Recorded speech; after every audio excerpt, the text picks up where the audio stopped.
دفعہ مسجد نبوی میں ایک دیہاتی داخل ہوا۔ اسے آداب کا زیادہ علم نہیں تھا۔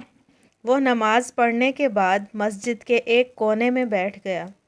کچھ دیر بعد وہ کھڑا ہوا اور مسجد کے ایک کونے میں جا کر پیشاب کرنے لگا۔ صحابہ یہ منظر دیکھ کر غصے میں آ گئے اور اس کو پکڑنے دوڑ پڑے۔ رسول اللہ صلی اللہ علیہ وآلہ وسلم نے فرمایا، اسے چھوڑ دو، ڈانٹنا نہیں۔ جب وہ دیہاتی فارغ ہو گیا تو آپ صلی اللہ علیہ وآلہ وسلم نے فرمایا، اس جگہ پر ایک بالٹی پانی بہا دو۔ پھر بڑے نرمی سے اس دیہاتی کو سمجھایا، یہ اللہ کا گھر ہے، یہاں یہ کام نہیں کیا جاتا۔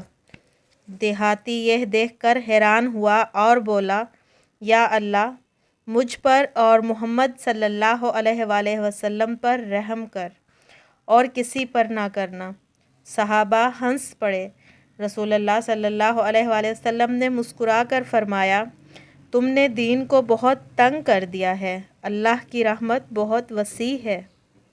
پیارے دوستو، اس طرح کی دلچسپ اور اسلامک ویڈیوز دیکھنے کے لیے ہمارے چینل کو سبسکرائب کریں اور ویڈیو کو لائک کریں۔